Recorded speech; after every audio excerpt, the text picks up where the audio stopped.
Okay, welcome back to another episode of the Shed Geek Podcast. Everybody's always surprised by my fancy sound marker.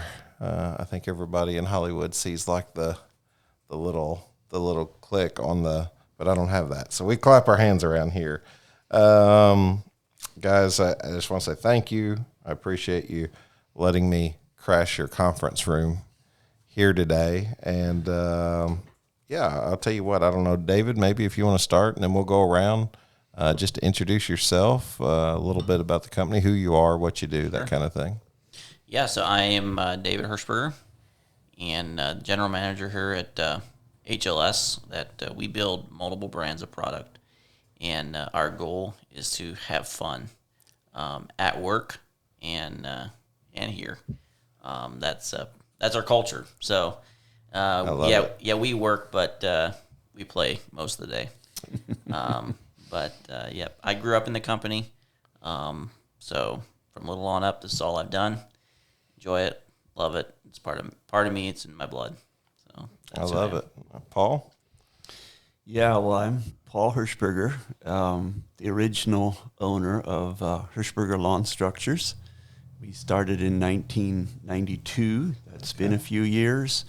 But as David said, as a little boy, he trotted along at my elbow and learned a lot of things from little on up. We have had very much of a family focus. That's where we started, having fun in the backyard.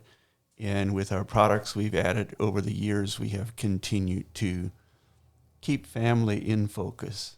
I think family values in the U.S. here is very much in need. As we look at playsets, building them, and selling them, providing them for people, good, solid, wholesome activity in their backyard where they can make memories with their children learning to climb, get motor skills.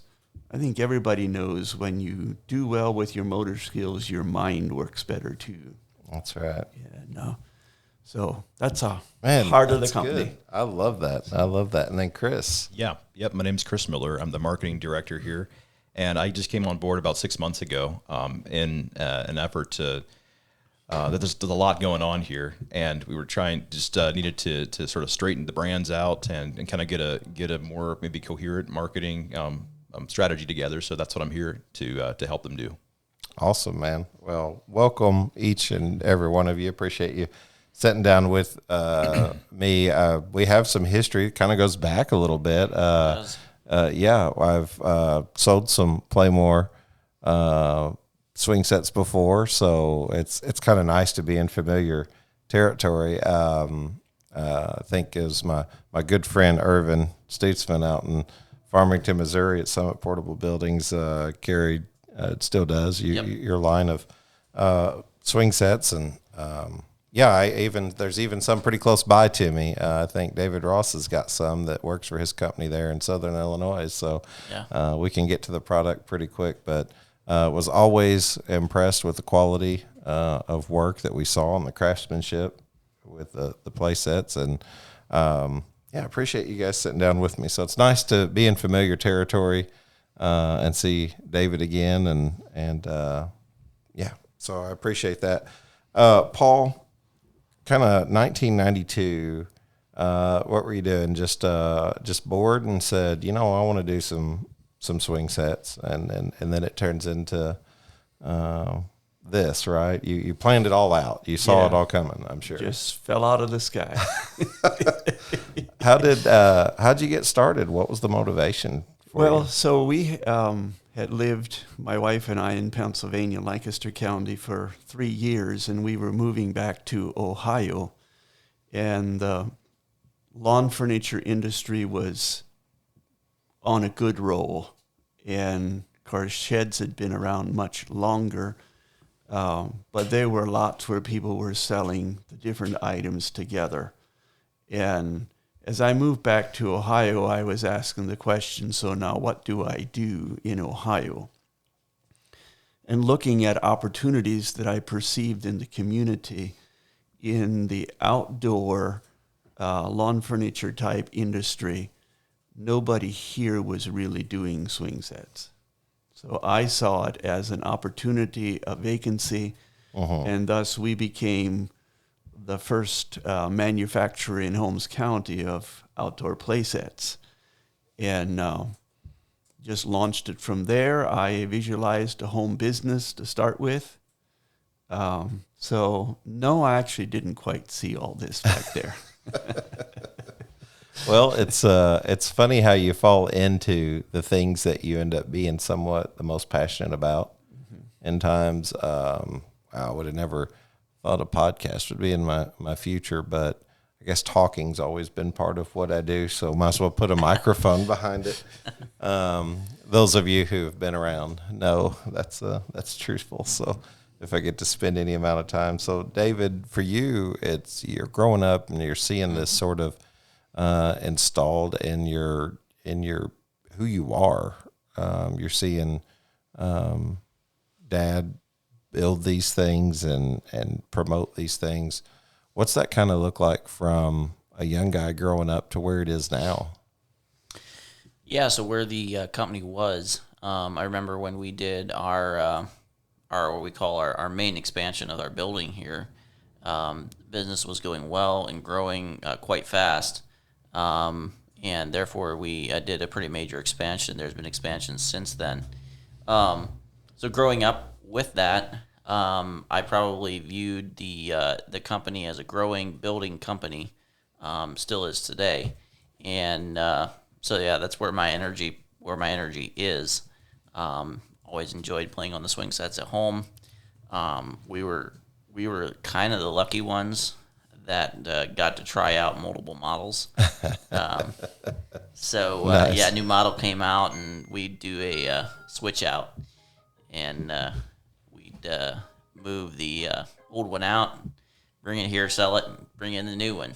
Kind of convenient, right? Yeah, that was kind of cool. When you were 8, 9 years old, you get to play with all the new fun stuff. Right. But yeah, growing up, that's what I grew up with. Started here mowing the lawn and counting screws. Oh wow! So I still think I can beat a lot of people on counting screws. No, I am. That's where I started. Then from there, I moved into the finishing department, where we sprayed a lot of finish. And back in those days, we didn't have our maintenance-free line of product. We didn't have poly playsets, so everything was stained. We went from unstained product to, in I think 3 years, it was over half of the product that was leaving here was all pre-finished and stained. Okay. And that kind of held that way for probably 4 years before we then started introducing the maintenance free. From the finishing department, I moved into shipping, and in shipping, I loaded trucks. Loved it. I love meeting people. Yeah. Pushing product out the back door. Yep. And then from there, I moved into just the sales position in the office. Then into sales manager, where I was running the sales department. I'm still filling those roles today. It's kind of in my blood. Selling is a big part of who I am. I love it. Well, you said you'd love to talk to people. Right. And when you love to talk to people, sales is just going to be that natural fit. You're selling when you don't mean to be selling. That's right. You do it without thinking. You do it without thinking. Yeah. That's absolutely right. So then in the last couple of years, I moved into more the management side of things where I'm running the company. I have people that are taking care of the finer details. That is not my specialty.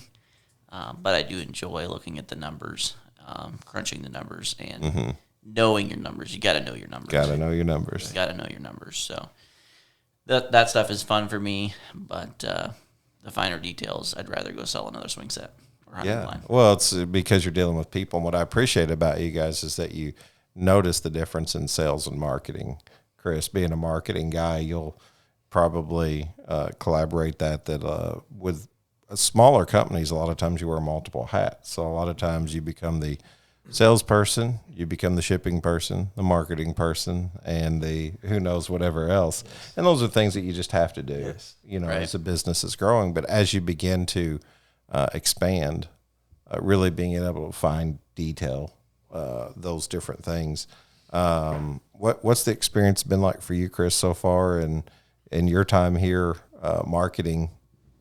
It's a fun job. I can't help but think it's got to be fun. Yeah, I was going to say, especially if you get to wear suspenders and a bow tie like you do. We need to get you like some suspenders and like, I don't know. What do you think? Nah, I'll stick to what I've got. Thanks. Okay, all right. I can't say I blame you.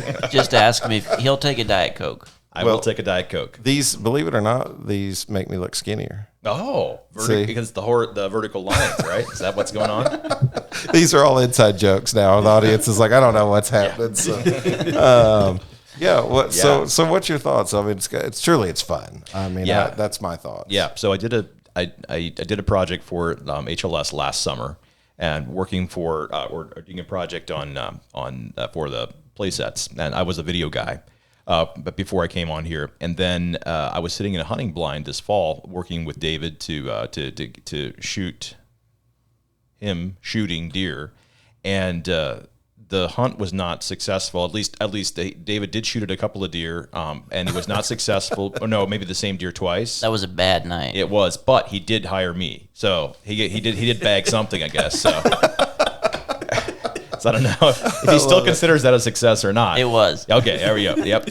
Yeah. So anyway, while we were talking in the hunting blind there, Dave just asked, hey, any chance, or what would it take to get you to come work for us? And so I kind of laid it out. And then he emailed me on the following Monday and said, that's the offer I'll make you. So I was excited. I think the company here is growing a lot. Very ambitious owners, and I like the energy here. And so I was really excited to come on board. Man, that sounds great. I love it already. The energy is really good. Yeah. You can tell whenever you're in and you guys are doing, whenever I was here before, David, I walked in, I didn't, like, the office has changed. You guys have obviously updated stuff, but I mean, you're constantly growing into different areas of fun, and that the word fun just hits you whenever you walk in. You guys are doing like disc golf, and I mean, there's so many other products. So tell me a little bit about product line. Kind of give me a scope of the business, because HLS encompasses a lot, right? Yep. Yeah. So uniquely enough, we have just been deciding some things here, and you bring up the word fun, and you don't even know this. I didn't tell you this, but HLS Fun is actually what our goal is probably in 5 years from now that's what we're known as. Awesome. So it kind of encompasses all that we do. Yeah. But we do build multiple brands of product. Our primary brand is PlayMor, and that was a unfinished wooden line of product. Mm-hmm. Is where that started. With probably starting with 3-4 different tower styles at the most. It would have started with 3 the first year. We added a 4th one the second year. Yeah. And then it kind of sat there for a number of years, and then we started really growing that line of product, growing it to, I think, upwards of 12, probably 12 different tower styles. Wow. In that ballpark. I didn't do actual counts. And then we started finishing, and we have been known here as, quote, the fast food of swing sets. If you drive in our lot or our front door here, and you can order any playset out of our catalog, pull around the back, and probably 30 to 45 minutes, it will be on your truck. Wow. I'd like to correct that and say we're the Chipotle of there you go. Yeah, the fast casual. Yeah.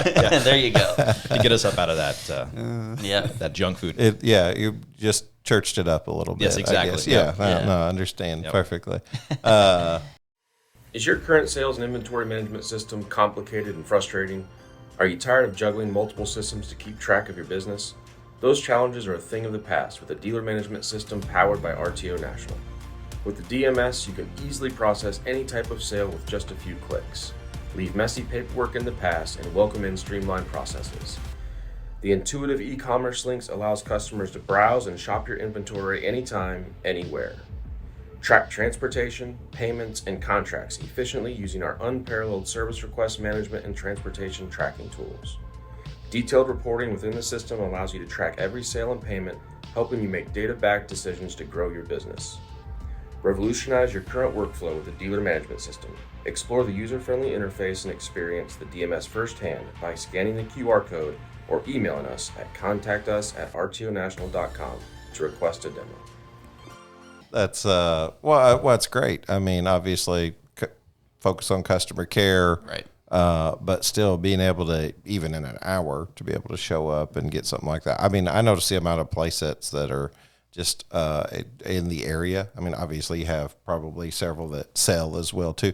Millersburg probably just the Holmes County area in general probably complements itself to be able to do that, because you do see families move around and businesses that move around that kind of would allow for that. But I mean, even where I'm at, I see a couple of your play sets. I know directly where a few of them are, and Right. and I see them and recognize them immediately and just know.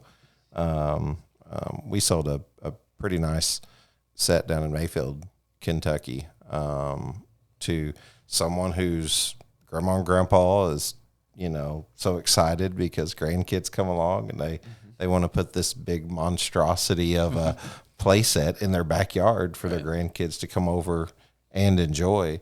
Tell me a little bit about philosophy. Is that kind of, you guys have so much here, like on your board, on the walls, things that I feel like what you want to focus on. What sort of, is it outdoor fun? Is it outdoor recreation? I mean, you guys kind of cover a lot with like hunting blinds, because you're, as you said earlier, you're kind of expanding into the woods with that. Yep. But then you're also expanding into just the backyard. Question for you. Yeah. To start answering this your question. So you said that you instantly could recognize what a PlayMor swing set looks like. How? For me, colors. Yeah. I can almost always notice it by the colors. Good. So strong primary colors. Yeah. Okay. That's it. Just What, wanted to, what are they? Red, yellow, green. Yep. Yeah. That's us. those are the main ones. Yep. Yeah. Yeah. That's Good quiz. That's good real time Cool. stuff there. yeah. But it's just to start answering your question. So as far as the what we're trying to focus on, so we're trying. It's all about having fun. And the primary colors that are parts of our primary sets out there are all about representing fun and energy, and it's all about getting kids outside so that they can get fun, fresh air, and exercise. Yeah. How needed is that? And I think it kind of touched on what Paul was saying earlier with the the attack on the nuclear family. In community, it seems like nowadays. And I say attack, maybe that's a strong word, I'm not sure, but I really believe that is something that me and my wife instilled with our children as family, and just what exactly family meant and how much it means for us that they continue that legacy of family. And part of that is making memories. Yes. Paul. Yes. I mean, isn't that the primary reason for getting out in the backyard and getting on a PlayMor swing set, is to build that memory? Those are going to be some of the best ones you ever have. Yeah, that's right.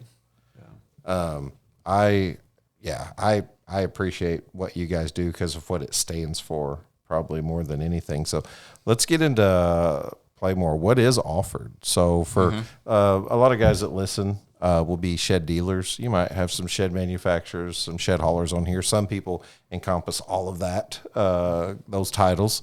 Just depends on your business model. But if you were a shed dealer, a lot of times you almost can't go onto a shed lot anymore and figure out where the sheds stop and something else takes over, whether it's carports or gazebos or whatever. Play sets are a huge part of that. Yeah, so backing up a little bit on our brands, we have developed, what happened is we had 12 different towers, and to be able to produce things quick enough and fast enough, we had to consolidate and become innovative about how we did that. And so we've been able to consolidate. We actually have less towers today than we used to. Right. Now you can add small kits, add-ons, and things to make the similar amount of towers. But we've really been able to consolidate that line of product into what we feel is the best value to the customer. Also, sales data. I mean, you use that to decide what you're selling. You don't discontinue number one.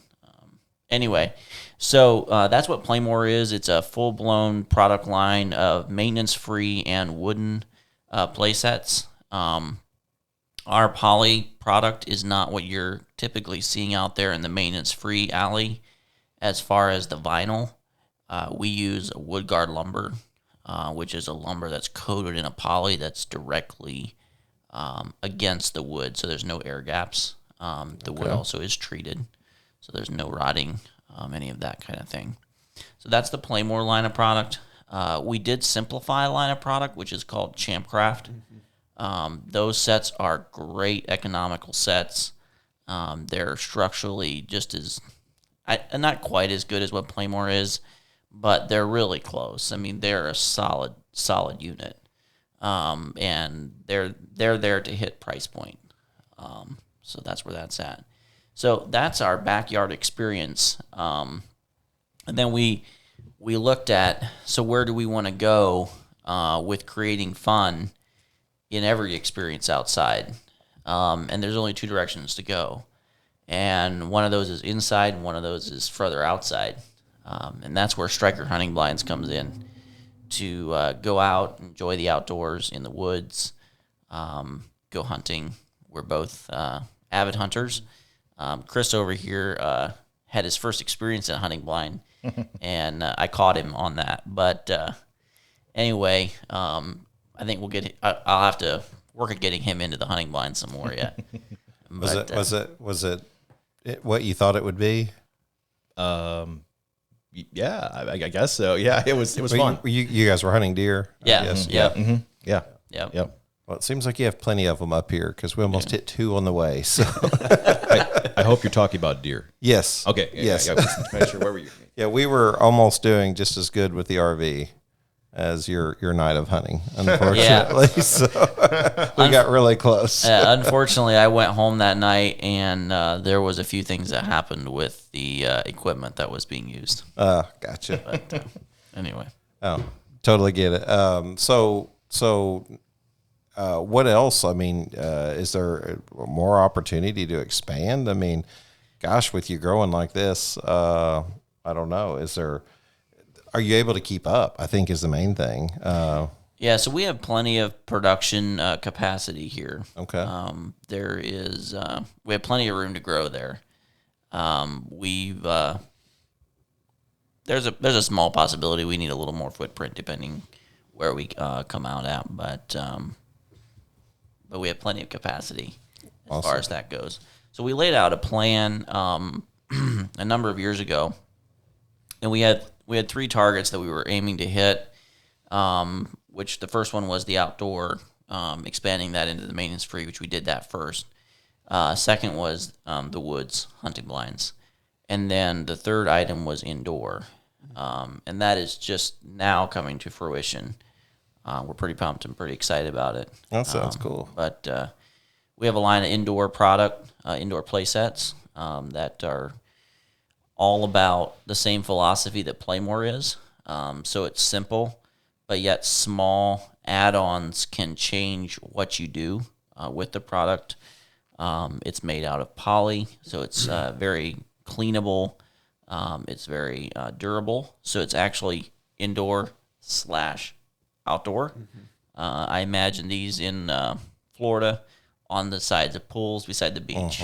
There's not a lot of room, but yet there's still some room for a slide, a little hangout underneath, a little rock climb, those types of features.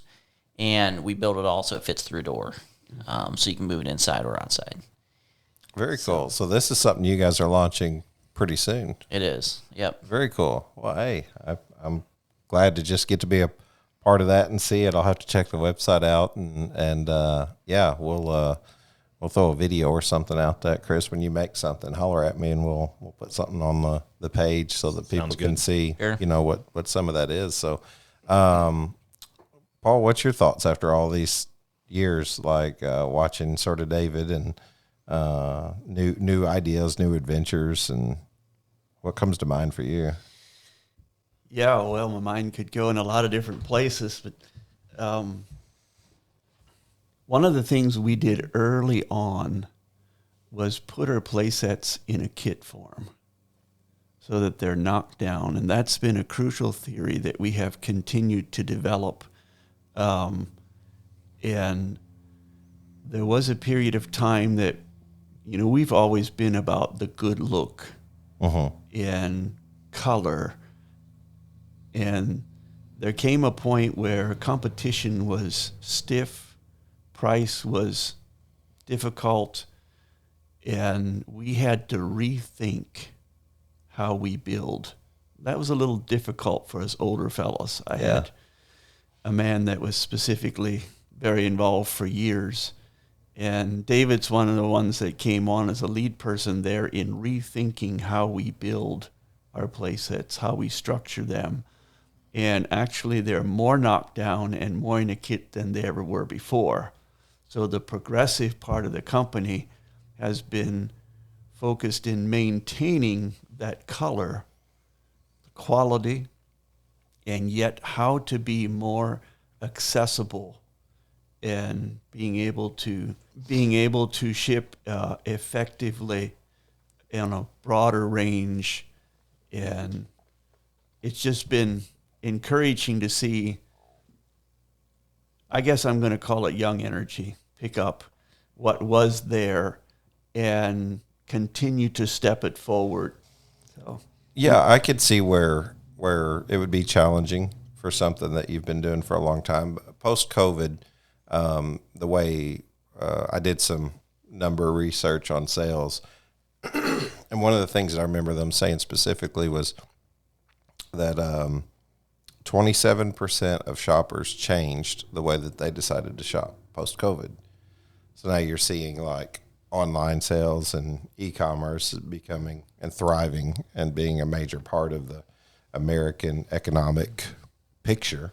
What did you guys do? Did you fare okay through COVID? Was that a difficult time?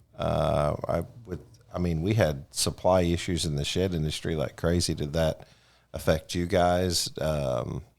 Just curious at how that played out for play sets. You're doing poly, but you're also doing wood. So probably some flexibility there, I would guess. Yeah, so there was some flexibility there. I would say we had our set of issues with supply. Sales went through the roof at a level that was almost unhealthy. Everybody was home. Yeah. Right. Yeah. Yeah, and we literally, I think a lot of salespeople got the mentality that they were the ones that you were, like the customer walks in, and like it used to be like, I made a sale, congratulations to yourself, sort of, and congratulate them for buying. But it was almost like the salespeople took on the role that they were privileged to be able to sell their customer a swing set. Right. You're lucky that you got something. Right? Yeah. Yeah. So that part of it was, I don't think was good for the industry, period. I would agree. But anyway, as far as supply goes, so we have inventory here, and that gave us a big cushion. So in 2020 and 2021, 2020 was the worst lead times that we've ever had as a company, and that was 8 weeks.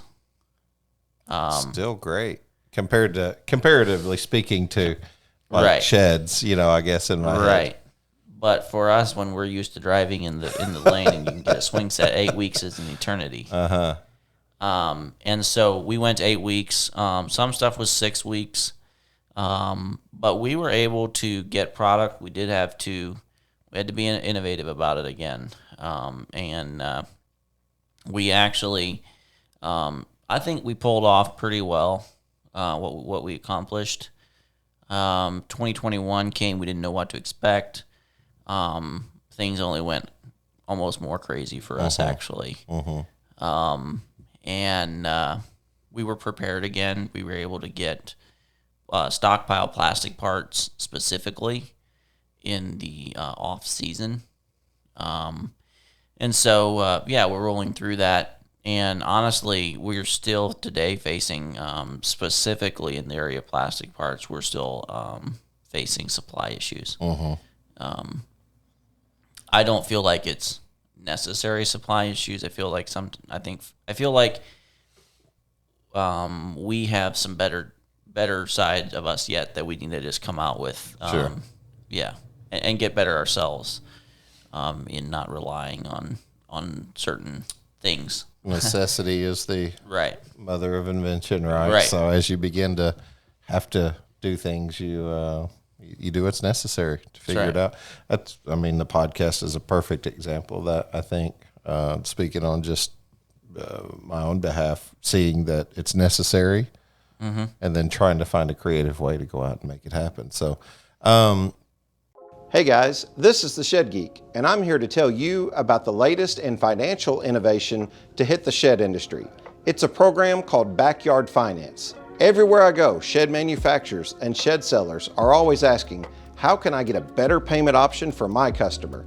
At Backyard Finance, they're making this a reality. You might be asking, how do I sign up? Simple, just go to Backyard Finance, click on the Get Started Now button, and create an account. After that, you'll have 200 plus banks competing to give your customer the best financial terms possible. With Backyard Finance, you can service your customers two ways: direct to customer lending or direct to merchant lending. With direct to merchant lending, simply fill out an application. It takes about 2 to 4 weeks to process that application, but it'll allow you a variety of financing options to make you a more competitive retailer. With FICO scores as low as 500, 600, or 700 plus, your customers will receive financing options with APRs as low as 2.99% or as high as 29.99%. Credit applications are approved in just 15 to 45 seconds. To know more, contact Backyard Finance at 833-692-2286 or email info@backyardfinance.com today. Backyard Finance, funding backyard dreams. No, I think that's great. I would think that now you're probably seeing something a little bit more realistic with a natural, if you look at your graph, it's probably on a natural incline of sales. And we've gotten away from these major, 2 years there. It seemed to be that everything related to sheds really, I heard a lot of other industries that were suffering, but people were home. So things like playsets, things like swing sets, deer blinds, basketball goals, whatever it is that, sheds, anything that you're moving, people tended to pay a whole lot of attention to that during COVID because they were at home. I guess that's a good thing because they were focusing on family. Right. But then there's also the downside that the economy went through on all of that. Tell me about the product itself, PlayMor. Let's get into the details if that's okay. You guys, we're welcome to go down any road that we want. But I'm curious about, so you mentioned wood, poly. I've sold poly furniture. I pretty much chalked that up to me being able to explain it in a way that customers could understand it. As this is recycled milk cartons, is my understanding. But the goal behind it was really the longevity, being able to clean it easily. Just kind of dote on your product for a minute. I'm curious about the finer details of PlayMor. Sure. So the WoodGuard product, you probably know more about it than I do in a sense because you saw the factory. I haven't actually seen the factory. What they do is it's an extruded product. So they treat the lumber that's used, ease the edges, and then they run it through an extruder. And basically what's happening is the wood is coming through the extruder, and the extruder has like a cone shape, and it goes through there, lays the plastic on, and then it's hit with spray nozzles, water nozzles. So when plastic heats, it expands, and when plastic gets cool, it contracts. And they've taken a blend of plastic and stretch wrap, basically. It's a stretchy plastic and hard plastic mixture. And then they're, of course, putting UV in it and different things like that in a mixture. And I don't know if you can just imagine. People have asked me, why don't you do it yourself? Well, you're taking a room temperature piece of wood and running it into plastic that's about 280 degrees. Oh, wow. Without a reaction. That's pretty major. And it needs to lay down on there correctly and effectively. And like David was saying, cool it down, be able to get it out of that machine without more marks on the board, clean mark, even out around, little bit of variation, but it needs to be consistent. So it's a very scientifically fine-tuned process, and was very interesting to see when I went and visited the original factory and when we were considering this product. And this is all in the effort to make sure you're providing a good product to your customer, you know, so that you're selling something that you're comfortable with selling with. You're eliminating buyer's remorse. They're having this long-term feeling of happiness. The PlayMor brand is what they wanted. Right. I mean, this poly-coated lumber offers some benefits that make it better than vinyl. At least we believe that for sure. But one of them is that in the treating process, WoodGuard has its own proprietary treatment that it treats its lumber with, and it is it's better for the environment than a traditional treating process, and that can be a big deal for parents who are looking for safety because they don't want their kids to be around toxic chemicals and stuff. And this is like a non-toxic chemical that they're using. And then along with that, there's a certain other benefits to just having to not having like an air gap in between the piece of wood and the piece of vinyl. There's various things like that that really enhance the value of this lumber. We think it's a lot better than vinyl. Man, And the other side with that is some people think it's a newer product. This product has been around since the 1980s. Okay. Was it in the 70s at all? 78. 78. So basically the beginning of 19. So it's been around. Wow. It's a true product. Yeah. A lot of people are like, well, what's this? It's new. It's going to fail. All this. I'm like, not really. It's been there a while. Tons of longevity. Yeah. One of the confusing things about in our product line, something that can be confusing, is that we say we have poly products, and then we also have wood products. Yeah. And so it can be easy to assume that poly means it's entirely made of poly, wood entirely made of wood. But actually what's going on here is that both the wood and the poly sets, including our like economy Champ Craft line, they're all made out of this, or the bones of it are all this poly-coated lumber called WoodGuard. And then it's actually just the trim pieces, and flooring that go onto these sets that are either poly or wood. And so anyway, so all of our products are made using this fantastic WoodGuard lumber. And so anyway, we just wanted to clarify that everything is poly coated and has just a tremendous amount of life. Yep. And very cool. Obviously, you guys take a lot of pride in your building a quality product, building a good product that people can be satisfied with. What's the process look like? So here at the Shed Geek Podcast, a lot of times we talk about sheds, but then the nuance of sheds, and you can't tell on a shed lot where one thing ends and another begins oftentimes, and that includes play sets. I've had at least 3 shed lots. One of them we inherited, and it already had play sets on it.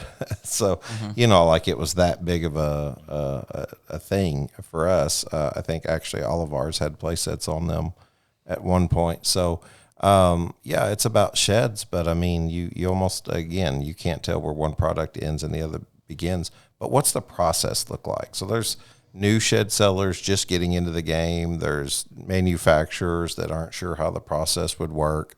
How do you ease into that or create that conversation with a manufacturer or a seller who might be interested in your line of product? With a new dealer, basically. Yeah, a new dealer, for example. They're just getting in. The one thing they want to do as a dealer is they want to be able to sell. Yep. So, if they're not selling sheds, they want to sell a play set. They want to sell something to everybody who walks on. But what's that process look like? And for most guys with that on the sell side, they're looking at the amount of square footage that they have on the lot, and they're looking for a certain amount of turns per square foot. Right. And that's a real thing. And we're here to help them with that. So on that side, as far as getting started, we have packages put together for displays that we recommend. And on displays, I'll just say this: it's the same way as your sheds. If you got 20 of them on there, that's what your sales are going to be like. If you had a one barn or two barns out there, and you have a sales lot sitting next to it, I don't think you're going to sell any sheds. Well, you might sell one or two, but it's kind of like. Can I stop you just one second here, just to make sure we got the sequence right? So if someone would actually reach out to us, you listen to the podcast and you call in. The first thing you do is set up an inquiry like call, and you get to talk with either Jim or Dave. Jim is one of our salesmen as well, and they walk you through, ask a lot of questions and walk you through what we have to offer. And then if everything looks good, we set up a second call, which you get to talk to Dave and usually, and you'll talk through more of the specifics, maybe negotiate any specific things. And then after that, if there's any clarification that's still needed by either party, then you deal with that. But for the most part, at that point, everyone's ready to either say yes or no. And then we have a dealer agreement, some other paperwork that needs to be signed, and then you pick up with the process where Dave is going here. So anyway, the first step, if you're listening, is just give us a call and we'll get that inquiry call set up. What's while we're on that, do you know the number offhand? Sure. Yep. Just call 330-674-3900. Okay. And then 674-3900. And then I'm sure there's a website that people are able to go and you can just also just go to PlayMorSwingSets.com or StrikerHuntingBlinds.com. Either one of those, you'll find our contact information there. Perfect. So package wise, you'll put something together. You'll kind of, hey, this is what and you guys are in multiple states, right? Yes. So, I mean, like you guys are all over. We're from the East Coast to the West Coast. Yeah. So, it's pretty got some gaps. But, sure. Well, hey, that's why business is good and you've got more opportunity, right? Right. So, I mean, the fact that you're from coast to coast, I mean, just that alone. So you've probably watched numbers, as you said before, and I really appreciate that you talked about inventory turn. Mm-hmm. That's something we don't talk about enough, probably, especially in the shed industry. And the fragmentation of the industry is so unique in that, some are consignment dealers and they're getting, sheds for free. And this might be $100,000, $200,000 worth of sheds with minimal inventory requirements, turning that inventory. And it's kind of mind-boggling to think that, there's no net 30 or 60 or 90 or floor plan of some kind or path to success. Yep. There needs to be almost an expectation with, hey, along with these sheds, here is our expert to show you how to sell them and to talk about, the industry as a whole and kind of give them the layout of that. But I bet you guys have to do the same thing with playsets. Yeah. I mean. Yeah, so when we sign up a dealer, we definitely have sales training. We have, if we aren't doing the installs, which we cover Ohio basically and some parts of PA on installs. But if the dealer is doing the installs, we do install training. Often on the first load, we actually deliver the load. We send out a guy to train sales and install the same day typically. So training is key to know what you're doing so that you don't look like a greenhorn. Yep. In the sales industry, greenhorn isn't all bad. It's actually, some of it's good because you need to get out of your way and sell. Product knowledge is great, but don't spill your candy in the lobby. Oh, man. That's a soundbite if I've ever heard one, for sure. I love it. I needed that advice whenever I was selling, just so you know. Product knowledge was a big thing for me, and you think that the customer's only buying on product, and most of the time they're buying on you and they're buying on trust. People buy from people that they trust, and you guys have done a lot to create a position of trust in in the industry. I wish I could have gotten that advice when I was selling. Get out of your way. Yeah, get out of your way. And what I mean by that is, when you go out on that sales lot, fulfill the customer's needs. Find out what they want. Find out what they need. Don't be confusing them with, well, we got this option, that option, this option. More ask them questions. Well, what are the things that you guys like doing? What are the things that your children like to do? What are you looking for that this swing set will do for you? And that is across the board. I mean, that's whether you're selling poly furniture, that's whether you're selling sheds, any of those things. If somebody's coming to buy a pool house and you're showing them the budget barn, forget it, you missed it. You got to find out what they need. So that's what we do on the sales side with the play sets. We have continued support. We don't get around to all of our dealers every year. I wish we would. At some point, maybe we can get there. But we do enjoy spending time with our dealers, creating that relationship. We're all about that here. Well, and you guys do have the newsletter, I think, that goes out to your dealers regularly to stay in contact. And we do. It's been slipping a little bit, but we're getting there. Well, hey, it's hard to always encourage, and I know this from not just selling, but also being on the opposite side of that, where I've had to create sort of that process. And Chris, whenever you're trying to get a commitment from people scattered all across, I mean, they've got things to do. It's 9:00 on Wednesday morning, and you've planned, and you've got, however many people on the call, and a percentage of them are not able to show up. And, it's easy to get discouraged as a sales leader. And you did that as a sales manager at some point, trying to constantly encourage people. But you guys do sell to a large group of manufacturers now, or sellers, I guess, shed sellers. Do you put your product in other places? Are there other areas outside of shed lots that you guys focus on? Yeah, there are some bulk food stores that would sell our products. We have a few people that are focused on just play sets, some pool stores. Often, though, they're all something to do with family.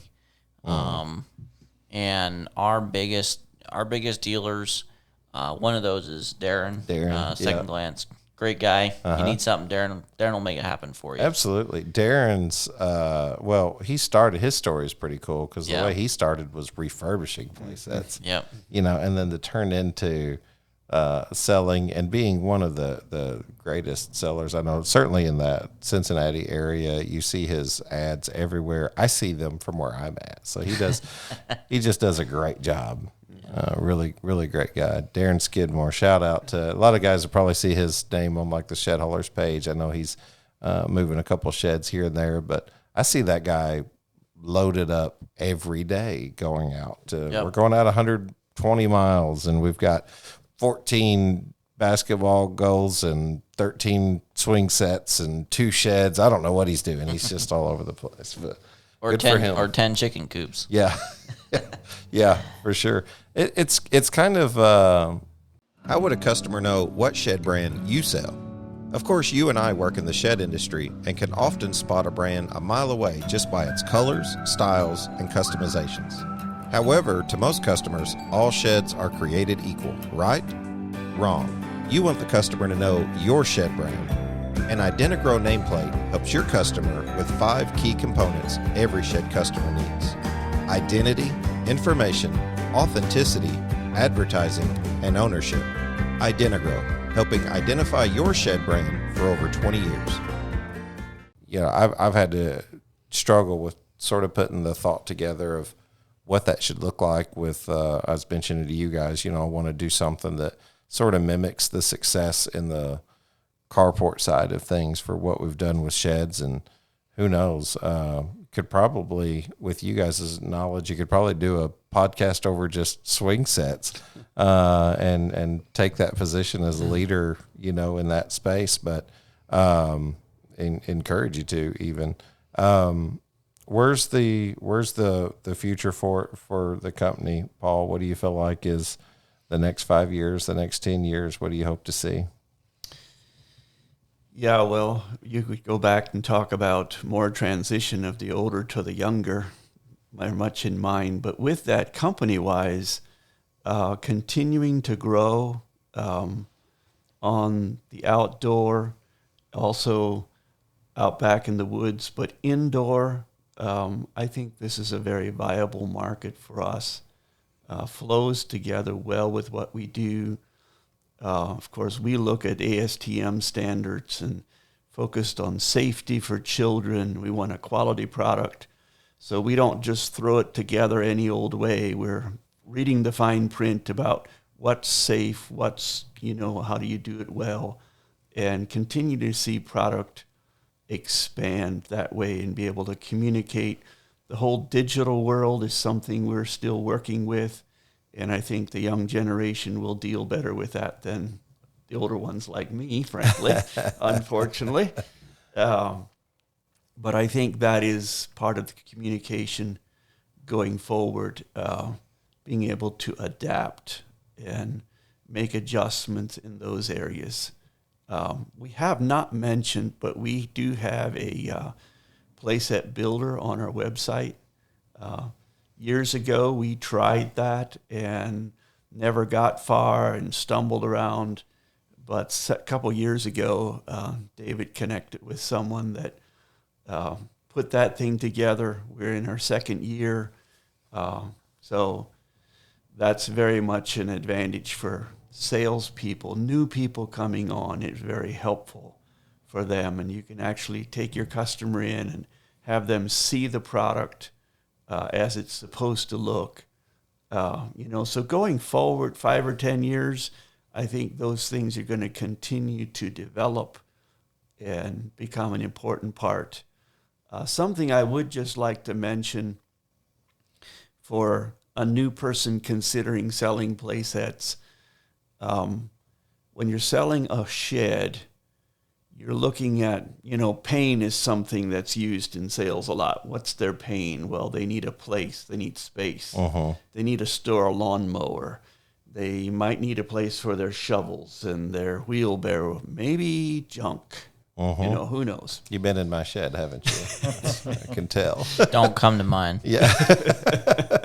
You could have just said junk and stuff there. So when you're selling a playset, someone has to make a switch in what we're thinking. Now we're talking about children. Yeah. We're talking about something very personal to the parents and grandparents. And a salesperson needs to be able to make that switch. And now instead of just helping somebody out with space, I need to care about their children. I need to care about their dream of the future in their children, the development of their children. I might need to take a little bit of time to talk to their children. And they have some real desire. It may be pain, but it may be a dream and a desire. And when they feel the salesperson caring and being genuine, they sell playsets. Man, I feel like you have the natural gift of selling. Like, I want to buy a swing set from you right now just because your genuineness. That can be arranged. Well, we might fit one on the RV. I think you told me that in your family there was a pretty big event here just this past week, wasn't there? Yeah, we had a wedding. Yeah. So, yeah, my oldest and only daughter got married on Friday. Wow. Super excited about it. We absolutely love our new son-in-law and his family. It comes back to family. Yep. Paul. It really does. Like we told them, and I gave a speech at the ceremony, and I even made the comment, we told our daughter, if the two of you break up, we're not breaking up with his family. So we were going to continue to be friends because we just really got along so well. But yeah, I know where you're going. Grandkids eventually, not too far behind. That's right. Yeah, It's a good experience. Can almost guarantee you we'll be the grandparents that's going to want to buy a PlayMor swing set. I can tell you, we'll spoil them rotten, unfortunately. It really does. If you can hit on the emotion of it, I know it feels like salesy, but if you really can hit on the emotion of attaching that to why it matters, why you're buying that for their children. And you're absolutely right, and it's something I've never thought about and never had training on that, and that is with a shed, it's way different. Mm-hmm. I mean, for the most part, nobody's having fun. I mean, you get the he sheds, the man caves, the she sheds, and they're kind of attached emotionally to that. But I mean, it's still a square box, and there's no swings and no slides and the fun stuff. Yeah, with a shed, you're somewhat making their dreams come true, but with a playset, you're making their dream of a lifestyle come true. Is what you have there. Man, I love what you guys are doing here. Like, you guys have certainly put a lot of thought into, I can tell, into how that you approach the customer as well. You guys do, and maybe I should ask this preemptively, but how do you guys, whenever you go through this process, Chris, that you were talking about, when somebody calls in who wants to offer swing sets, how do you guys do this? Do you guys wholesale? Do you guys retail? Because there's some value in this conversation, even for sheds. Typically, what do you guys look at? Yeah, so we primarily wholesale. We don't do any commission base. So they need to buy their displays. I do have a small program off the side that we're doing as well. Not really the focus of the company. Yeah. It's the side. It's a side. Well, and if they purchase, I mean, you guys probably offer like a standard MSRP or yes, yeah, and there's good margins there. They can make money, and so it is a nice side profit. You're making more than a 10 to 15% commission on a swing set. You're double that plus. Yeah.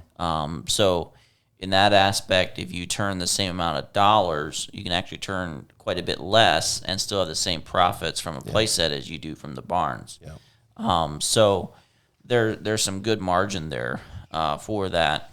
But it comes back to that your salespeople have to be able to change. They have to be able to care. They have to be able to look at people and help them through with actually fulfilling their dreams instead of storing their stuff. It's the commitment of a salesperson. It's been said many times on the show, if you take an A+ salesperson, you give them a C- product or location, they're going to outsell a A+ product and location as a C- salesperson. Right. That's right. The salesperson really has to develop themselves and have some sense of personal development and sales development. And part of that is learning how to sell a playset versus selling a shed. And if you just stick them out there, and this is the problem probably with the commission or the consignment process, is if you set them out there, will they care to sell that anymore? Right. Than what you want them to, because not just having skin in the game when you purchase wholesale, but you will be more willing to learn the process of what it takes. Mm-hmm. And I think that's just professional sales development, which we don't have in most industries. Right. Right.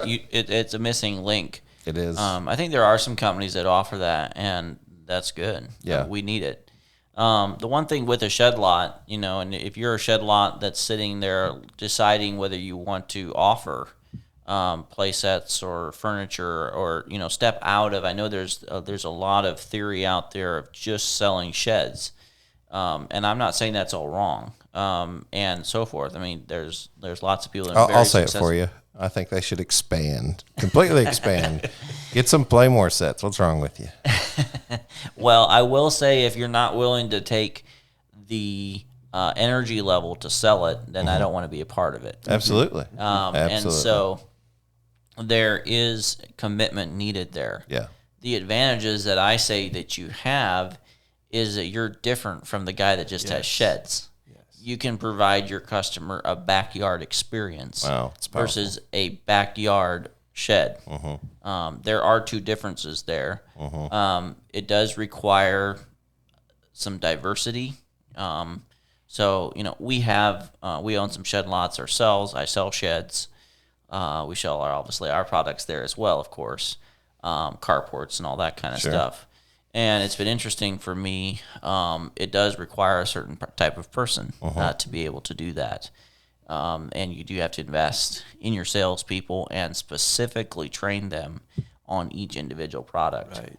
You can't sell poly furniture the same way that you sell a carport and a carport, a shed. Or a carport and a shed's pretty similar, but there's some pretty big variances there even. Here we are at the end of the podcast, and we're really getting to some meat. I like it, man. Not that it hasn't been good, but I feel like I could listen to you talk on that for hours. I feel like it's more conversation that needs to be had. I think you bring up a really good point about separating yourself out whenever you're selling your different products. I call it eye candy. Yeah. So I don't have hard data, but you drive more traffic to your lots with playsets than you do with just sheds. Makes a lot of sense, doesn't it? Yeah. Just hearing it said out loud, it makes a lot of sense. And it may not be completely over the turns you get on that item. It may increase turns other places on your lot. Yeah. It will. Yeah, the whole idea is to get someone there, right? I mean, that's why you're doing giveaways or anything you do. That's why you're putting your social media feeds out there. Guys, I appreciate it. Chris, one more time, if you don't care, just if someone's on the fence and they're like, hey, I want to know more about it, I at least want to do an exploratory call. I want to talk to someone. I want to find out, hey, can I afford to do this? Because if there's actually more money to be made in this process and I'm a dedicated person or I've just been on the fence, whatever it is, they like what they heard today, what do they call? You betcha. So call 330-674-3900, 330-674-3900. And then they can visit the PlayMor. Yeah, or you can go to playmorswingsets.com or strikerhuntingblinds.com. And you can always just fill out the contact us forms there as well if you don't want to call. Do me a favor. Don't get into podcasting. You're going to put me out of business. You've got the best podcasting voice out there. So you ought to listen to some of the stuff he can do for our radio ads. Man. He showed me a good one this morning. I laughed. Like, you sound really good on the microphone, man. Thanks. You've got a voice for this for sure. Paul, we're a fan of not just family, but what that stands for and who gives us that opportunity, and that's Jesus Christ and God the Father. And I would ask, if you don't care, would you care to just pray sort of over the industry, the listeners today, just those who would be in contact with this conversation today? Sure, would love to. Dear God our Father, we're just thankful for the privilege that we have of working together in an industry that is very much faith-based and put our faith in the Lord Jesus Christ. And Lord, we believe in creation and that you made us as people, and in that you created family. And we do pray that you would bless the industry, and also, Lord, we pray that you would bless the families in the U.S. here, in our country, and across the world. Lord, would you draw people to unite hearts together as one? And we pray, Lord, that you would just continue to help us all be the effect you want us to be, a light to the world, and to be able to do that through our families and guiding our children and meeting needs for them. And help us as parents, help us as grandparents, Lord. And we just ask you to continue to help us and be with us. In Jesus' name, amen. Amen. Thank you guys for being on here today. I certainly appreciate it. It's been a blast. Yep. Been a joy. Same. Thanks, Shannon.